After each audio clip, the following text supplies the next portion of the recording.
अस्सलामुअलैकुम मेरे प्यारे बच्चों। जेटी एकेडमी में आप तमाम बच्चों का इस्तकबाल है, खैर मकदम है और स्वागत है। और मैं उम्मीद करता हूँ कि आप तमाम बच्चे खैर और आफियत से होंगे। मेरे प्यारे बच्चों, आज मैं आपके 12 क्लास उर्दू सब्जेक्ट का दूसरा चैप्टर लाया हूं। वो दूसरा चैप्टर क्या है मेरे प्यारे बच्चों? वो दूसरा चैप्टर है मिट्टी का तेल। वो दूसरा चैप्टर आपका क्या है? मिट्टी का तेल। क्या है मेरे प्यारे बच्चों? वो है आपका दूसरा चैप्टर जो है वो है मिट्टी का तेल।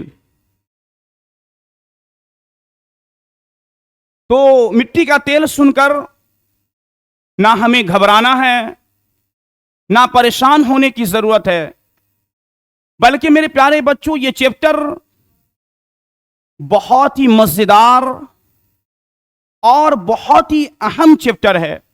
और ये जो मिट्टी का तेल आपका चैप्टर है, इस चैप्टर से आपके बोर्ड के इम्तिहान में हर एक साल 2, 3, 4 सवाल कर लिए जाते हैं। तो आइए हम अब समझते हैं। मैंने जब हम पहला चैप्टर पढ़ रहे थे, नज़ीर अहमद की कहानी कुछ मेरी और कुछ उनकी ज़बानी, मैंने उस सबक के अंदर मेरे प्यारे बच्चों आप तमाम बच्चों को बताया था कि आपके जो ज़्यादातर सवाल बोर्ड के इम्तिहान में किए जाते हैं वो राइटर मुसन्निफ के मुतालिक ही ज़्यादातर सवालात किए जाते हैं, और किस्सा कहानी से बहुत कम सवाल किए जाते हैं। तो आइए हम सबसे पहले यह समझते हैं जो मिट्टी का तेल है, इसके राइटर और मुसन्निफ कौन है। तो मेरे प्यारे बच्चों, मिट्टी का तेल, इसके मुसन्निफ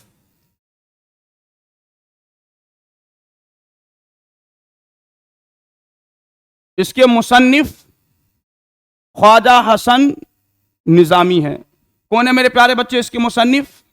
इसके मुसन्निफ है ख्वाजा हसन निज़ामी। इस मिट्टी के तेल के मुसन्निफ मैंने यहां पर लिख दिया, इसके मुसन्निफ है ख्वाजा हसन निज़ामी। अब हम ख्वाजा हसन निज़ामी के बारे में, ख्वाजा हसन निज़ामी है। और ये जो मिट्टी का तेल है ये क्या चीज है? ये है एक मजमून। और पिछला सबक में जो पढ़े थे मेरे प्यारे बच्चों हम लोग, वो एक खाका था, और ये मिट्टी का तेल जो है ये है मजमून। क्या है? ये है मजमून। अब सबसे पहले हम ये समझे कि मजमून किसे कहते हैं।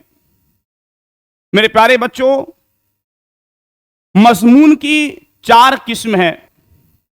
नंबर 1 इल्मी मजमून, नंबर 2 ज़रीफ़ाना मजमून, नंबर 3 तनक़ीदी मजमून, और नंबर 4 इंशाया। अब ये समझे कि मजमून किसे कहते हैं। ये जो मिट्टी का तेल मजमून है, मजमून किसे कहते हैं? तो मेरे प्यारे बच्चों, मजमून कहते हैं किसी खास मौजू या मसले पर जो तहरीर लिखे जाते हैं, जो तहरीर कलम बंद किए जाते हैं, उसी को मजमून कहते हैं। किसे मजमून कहते हैं मेरे प्यारे बच्चे? किसी खास मौजू या मसले पर जो तहरीर लिखकर बयान कर दिए जाए उसी को मजमून कहते हैं। मैंने आपके यहां नीचे बोर्ड पर भी लिख दिया हूं, मजमून की तारीफ, किसी खास मौजू या मसले पर जो तहरीर लिखे जाए उसी को मजमून कहते हैं। शायद आप तमाम बच्चों को अच्छे तरीके से नजर आ रहा होगा। मैंने बोर्ड पर लिख दिया ताकि आपको कोई परेशानी और दुश्वारी ना हो। क्या लिख दिया मैंने बोर्ड पर? क्या? मजमून की तारीफ, किसी खास मौजू या मसले पर जो तहरीर कलम बंद किए जाते हैं उसे मजमून कहते हैं। तो अब हम ये मिट्टी का तेल जो ख्वाजा हसन निज़ामी है, अब थोड़ा हम ख्वाजा हसन निज़ामी के बारे में समझ लेते हैं। ख्वाजा हसन निज़ामी सैयद बदरुद्दीन इसहाक के औलाद में से है।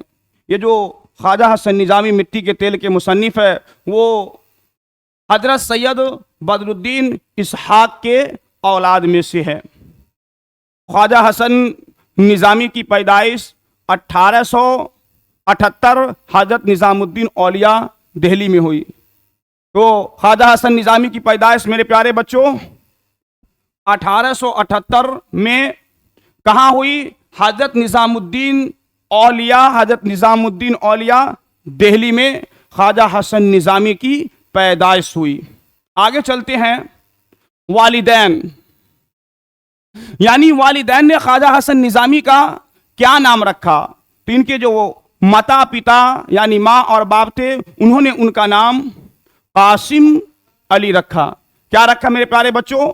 यानी उनके वालिदैन ने उनका नाम कासिम अली रखा और उनके मामू ने उनका नाम अली हसन रखा। क्या रखा मेरे प्यारे बच्चों? उनके वालिद ने उनका नाम कासिम अली रखा और उनके मामू ने उनका नाम अली हसन इनका नाम रखा। क्या रखा? उनके मामू ने इनका नाम अली हसन। आगे चलते हैं। वालिद का नाम, इनके ख्वाजा हसन निज़ामी के वालिद का नाम सैयद आशिक अली निज़ामी है। क्या मेरे प्यारे बच्चों? इनके वालिद का नाम है सैयद आशिक अली निज़ामी और वालिदा का नाम सईदा चहिता बेगम। उनकी वालिदा का नाम क्या है? सईदा चहिता बेगम। और आगे चलते हैं। और आपके जहन में ये सवाल पैदा हो रहा होगा कि उनके वालिद ने तो उनका नाम कासिम अली रखा और मामू ने तो उनका नाम अली हसन रखा, तो फिर ख्वाजा हसन निज़ामी किसने नाम रखा? तो मेरे प्यारे बच्चों, एक मकबूल शख्सियत जिसे पूरी दुनिया अल्लामा इकबाल के नाम से जानती है, अल्लामा इकबाल रहमतुल्लाह अलैह ने इनका नाम ख्वाजा हसन निज़ामी रखा। तो मेरे प्यारे बच्चों, इनका नाम ख्वाजा हसन निज़ामी किसने रखा? अल्लामा इकबाल रहमतुल्लाह अलैह ने इसका नाम ख्वाजा हसन निज़ामी रखा। आगे चलते हैं। अभी ख्वाजा हसन निज़ामी बहुत छोटे थे तो इनके वालिद वालदा इस दुनिया से रुखसत हो गए और कफालत यानी परवरिश उसके बड़े भाई ने की। देखिए, ख्वाजा हसन निज़ामी बहुत छोटे थे तो उनके वालिदैन का इंतकाल हो गया और बड़े भाई जिसका नाम हसन अली शाह था, जिनका नाम क्या था? हसन अली शाह, उन्होंने ख्वाजा हसन निज़ामी रहमतुल्लाह अलैह की कफालत की। कफालत कौन की? उनके बड़े भाई उनके बड़े भाई हसन अली शाह ने हजरत ख्वाजा हसन निज़ामी की परवरिश की। आगे चलते हैं। और उनकी ख्वाजा हसन निज़ामी रहमतुल्लाह अलैह की 2 शादियां हुई। पहली शादी उनके सईदा हबीब बानो से, यह उनके चचा की लड़की थी। जब सईदा हबीब बानो इस दुनिया से फौत हो गई तो दूसरी शादी उन्हीं की बहन यानी ख्वाजा हसन निज़ामी की साली हजरत सैयदा महमूदा बानो से ख्वाजा हसन निज़ामी की दूसरी शादी हुई। तो मेरे प्यारे बच्चों, अब हम ये समझ लेते हैं कि हमारे बोर्ड के इम्तिहान में किस तरीके से हमसे सवाल किए जाएंगे। तो आपसे सवाल इस तरीके से किए जाएंगे, ये जो मिट्टी का तेल है इसके लेखक और मुसन्निफ कौन है? तो बता दिया, इसके लेखक और मुसन्निफ ख्वाजा हसन निज़ामी है। फिर सवाल करेंगे कि ख्वाजा हसन निज़ामी की पैदाइश कब हुई? मैंने बताया ख्वाजा हसन निज़ामी की पैदाइश 1878 में हुई। यह सवाल किया जाएगा फिर कि ख्वाजा हसन निज़ामी की पैदाइश कहाँ हुई? मैंने यह भी बता दिया कि ख्वाजा हसन निज़ामी की जो पैदाइश हुई है हजरत निज़ामुद्दीन औलिया दिल्ली में ख्वाजा हसन निज़ामी की पैदाइश हुई।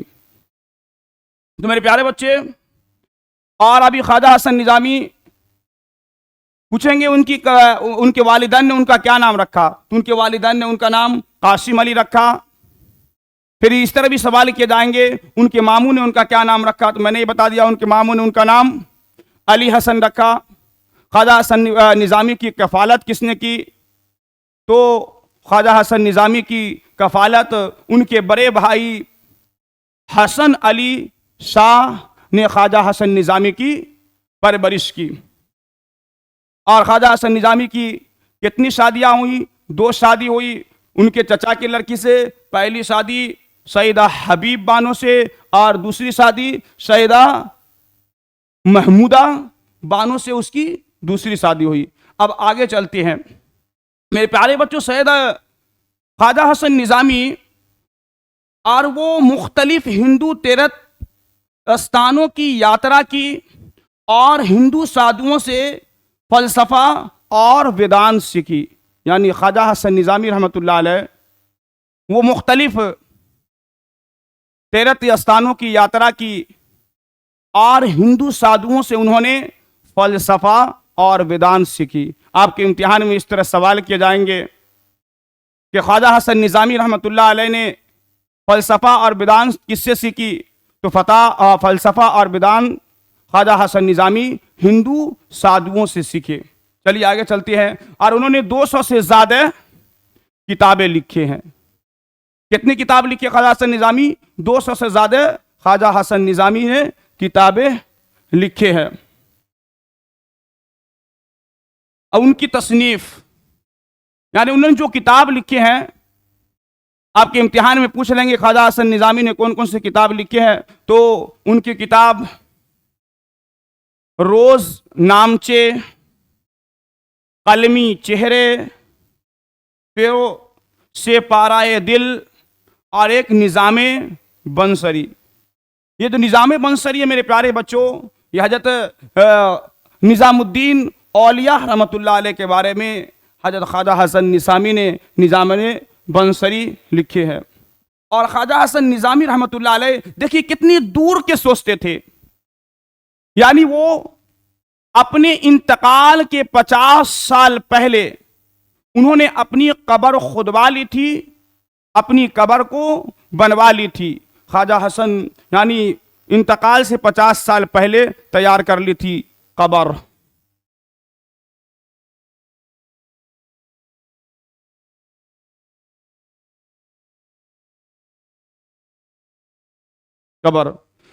इंतकाल से 50 साल पहले अपनी कब्र वो तैयार करा ली थी। अब ख्वाजा हसन निज़ामी की उनका इंतकाल 31 जुलाई 1955 को हुआ। ख्वाजा हसन निज़ामी का इंतकाल कब हुआ मेरे प्यारे बच्चों, 31 जुलाई 1955 को ख्वाजा हसन निज़ामी रहमतुल्लाह अलैह इस दुनिया से रुखसत हो गए। मैं उम्मीद करता हूँ कि आप तमाम बच्चे इसे अच्छी तरीके से समझ गए होंगे। अब आगे चलते हैं। ये जो मिट्टी का तेल है, इसके अंदर आखिर ख्वाजा हसन निज़ामी रहमतुल्लाह अलैह ने क्या बताया है।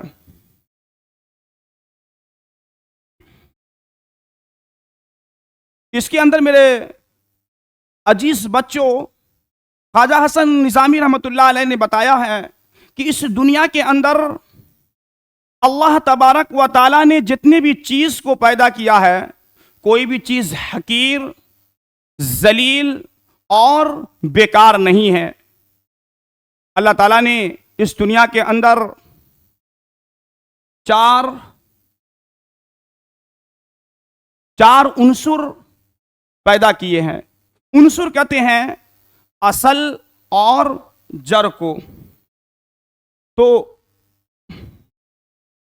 मैंने बता दिया कि 4 उन्सुर पैदा किए हैं। 4 उन्सुर अल्लाह ताला ने इस दुनिया में पैदा किए हैं। नंबर 1 आग, नंबर 2 हवा, नंबर 3 पानी, नंबर 4 खाक यानी मिट्टी। तो अल्लाह ताला इस दुनिया के अंदर मेरे प्यारे बच्चों कितनी उन्सुर पैदा किए हैं, 4 उन्सुर पैदा किए हैं। नंबर 1 आग, नंबर 2 हवा, नंबर 3 पानी और नंबर 4 खाक यानी मिट्टी। अब इन चारों में आग, हवा, पानी, खाक में सबसे हकीर और सबसे जलील किसे समझा जाता है? आपके सब्जेक्टिव में ये सवाल किए जाएंगे इम्तिहान के अंदर कि आग, हवा, पानी और खाक में सबसे कमतर किसे समझा जाता है? तो आग, हवा, पानी, खाक में सबसे कमतर खाक यानी मिट्टी को समझा जाता है। किसको समझा जाता है मेरे प्यारे बच्चों? मिट्टी को समझा जाता है। क्यों? इस वजह से कि हवा इसको उड़ा देती है, पानी इसको बहा देती है, आग इसको झुलसा देती है। और इस दुनिया के अंदर मेरे प्यारे बच्चों, अल्लाह तबारक व तआला ने जितने भी मखलूक को पैदा किए हैं, तमाम मखलूक इस खाक यानी मिट्टी को अपने पांव से रौंदती है, यानी उस पे वो चलते हैं, फिर भी ये उफ तक नहीं कहते। अगर इससे सवाल किया जाए, इससे मालूम किया जाए, तो वो उस पर अल्लाह तबारक व तआला का शुक्र अदा करते हैं कि अल्लाह तबारक व तआला ने हमें सबसे अच्छा और सबसे बेहतर बनाया, और हर एक चीज का खमीर मेरे वजूद से है, बिलखुसूस इंसान। यानी इंसान मेरे प्यारे बच्चों इसी मिट्टी से पैदा हुए हैं, और इसी मिट्टी के अंदर इंसान को दफनाया जाएगा, यानी इंसान को गाड़ा जाएगा। तो समझ गए, आग, हवा, पानी और खाक में सबसे कमतर किसे समझा जाता है? खाक को। क्यों? इस वजह से कि हवा इसको उड़ा देती है, पानी इसको बहा देती है, आग इसको झुलसा देती है, और जितने भी इस दुनिया के अंदर मखलूक है सब उसको अपने पांव से रौंदती हैं। इसी वजह से इसको सबसे हकीर और जलील समझा जाता है। आगे चलते हैं। मैं लिख दिया, खाक यानी मिट्टी के तह में नायाब खजाने कुदरत ने छुपा रखे हैं। मेरे प्यारे बच्चों, इसी मिट्टी के तह में अल्लाह तबारक व तआला ने बहुत से नायाब खजाने को छुपा रखे हैं, जिससे इंसान बनता है, जिससे इंसान के अंदर इंसानियत आती है। वरना मेरे प्यारे बच्चों, अगर खुदा ने इस मिट्टी के अंदर नायाब खजाने नहीं छुपाए होते तो इंसान अपनी जिंदगी को जानवर से भी बदतर गुजारते।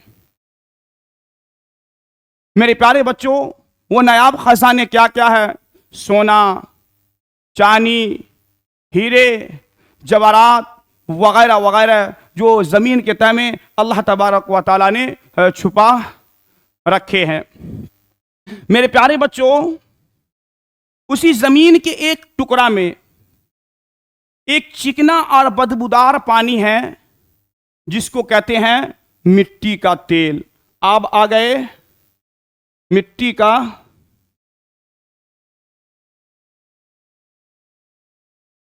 का तेल, जिसको कहते हैं मेरे प्यारे बच्चों मिट्टी का तेल। अब आ गए असल टॉपिक पर, जो आपका चैप्टर था मिट्टी का तेल आ गए। अब मुसन्निफ इस चैप्टर के अंदर मिट्टी का तेल, चंबेली और मोतिया का तेल, इन दोनों के अंदर मुकाबला कराया है, यानी कंपटीशन कराया है कि मिट्टी का तेल और चंबेली और मोतिया के तेल में खुशबू के एतबार से कौन ज्यादा अहम है। तो हर एक शख्स कहेगा मेरे प्यारे बच्चों कि मिट्टी का तेल, चंबेली और मोतिया के तेल में अगर खुशबू में दोनों में मुकाबला कराया जाए तो हर एक शख्स इसको चंबेली और मोतिया के तेल को पसंद करेंगे, क्योंकि उसके अंदर से खुशबू आती है। और मिट्टी का तेल अगर किसी इंसान के सामने रख दिया जाए तो इंसान को उससे खुशबू नहीं, बदबू आती है और इंसान उसे नहीं पसंद करते हैं। मेरे प्यारे बच्चों, अगर जरूरत के लिहाज से कहा जाए तो मिट्टी का तेल का जो भी तेल है, कोई तेल भी इसका मुकाबला नहीं कर सकते हैं इस मिट्टी का तेल का। क्यों? इस वजह से कि इसी मिट्टी के तेल के रोशनी से नमाजी नमाज अदा करता है, पुजारी पूजा करता है, इसी मिट्टी के तेल के रोशनी से चोर चोरी करता है, और इसी मिट्टी के तेल के रोशनी से चोर को पुलिस पकड़ती है, और इसी मिट्टी के तेल के रोशनी से जो हमारे बुजुर्ग होते हैं वो ठोकरों से बचते हैं, वगैरह वगैरह। तो ज़रूरत के हिसाब से मिट्टी के तेल का कोई भी मुकाबला नहीं कर सकते हैं मेरे प्यारे बच्चों। उम्मीद है कि इतना हम तमाम बच्चे अच्छे तरीके से समझ गए होंगे। अब आगे चलते हैं। मिट्टी का तेल इंसान का शरीक गम है। ये जो मिट्टी का तेल है वो मिट्टी का तेल इंसान का शरीक गम है। शरीक गम कैसे है मेरे प्यारे बच्चों? शरीक गम यानी बच्चे को, जो कमजोर तबके के बच्चे होते हैं उसको सबक याद कराने में मदद करती है, उसके साथ शरीक रहती है, चोर को पकड़ने में शरीक रहती हैं, और इसी तरह बहुत सारे चीज़ है। मिसाल के तौर पर कोई शख्स है और उसकी एक महबूबा है, और वो महबूबा अगर उस शख्स से रूठ जाए और उसके घर से चले जाए तो वो शख्स मेरे प्यारे बच्चे अब उस घर के अंदर तन्हा रह जाता है। तो ये मिट्टी का तेल जल जल कर अपने वजूद को ख़त्म कर देते हैं और उस इंसान के साथ शरीक रहते हैं। इसी वजह से मिट्टी का तेल इंसान का शरीक गम है। अमेरिका का ताजिर रॉकफेलर, आपके इस चैप्टर के अंदर मुसन्निफ ने बताया है कि अमेरिका का एक ताजिर था, बिल्कुल शुरू से उन्होंने मिट्टी के तेल का तिजारत किया, और एक वक्त ऐसा आया कि अमेरिका का बहुत बड़ा बिजनेसमैन, मिट्टी के तेल का बहुत बड़ा ताजिर समझे जाने लगा। आगे चलते मेरे प्यारे बच्चों, इतना समझ गए होंगे। अब इस चैप्टर के अंदर जो सवाल ऑब्जेक्टिव पूछे जाएंगे उसके भी हम कुछ जवाब आपको बता देते हैं, ताकि आप तमाम बच्चों को परेशानी दुश्वारी ना हो, आसानी के साथ हर एक चीज को आप समझ सके। देखिए मेरे प्यारे बच्चों, आपके जो सवाल पूछे जाएंगे इसमें सब्जेक्टिव में सवाल आएंगे, आग, हवा, पानी और खाक में सबसे कमतर कौन है? पहला सवाल। तो सबसे कमतर खाक यानी मिट्टी है। मैंने बता दिया क्यों मिट्टी है। हवा इसको उड़ा देती है, पानी इसको बहा देती है, और आग इसको झुलसा देती है, और जितने भी इंसान हैं तमाम इंसान इस पे चलते हैं। इसी वजह से आग, हवा, पानी और खाक में सबसे कमतर खाक को समझा जाता है। यह आपके सब्जेक्टिव के अंदर ये सवाल किए जाएंगे। दूसरा सवाल है, मिट्टी के साथ दुनिया क्या सुलूक करती है? यानी मिट्टी के साथ दुनिया क्या सुलूक करती है? तो इसका जवाब होगा, मिट्टी के मखलूक उसको अपने पांव से रौंदती है। यानी जितनी भी मखलूक इस दुनिया के अंदर है, हम तमाम लोग अल्लाह के मखलूक हुए, हम लोग ज़मीन पर चलते हैं, यानी अपने पैर से मिट्टी को रौंदते हैं। सवाल, मिट्टी के साथ दुनिया क्या सुलूक करती है? तो इसका जवाब क्या है? मखलूक इसको अपने पाँव से रौंदती है। और तीसरा सवाल क्या मेरे प्यारे बच्चों? तीसरा सवाल यह है कि चंबेली और मोतिया का तेल से भी अहम तेल मिट्टी का तेल है कैसे? यानी चंबेली और मोतिया के तेल से भी मिट्टी का तेल अहम है कैसे? उसके दम से दुनिया में उजाला होता है। कैसे है? क्योंकि मिट्टी के तेल के दम से पूरे दुनिया के अंदर उजाला होता है, इसी वजह से वो उससे भरा हुआ है। आपका चौथा सवाल है, मिट्टी के तेल देखकर लोग नाक भौं क्यों चढ़ा लेते हैं?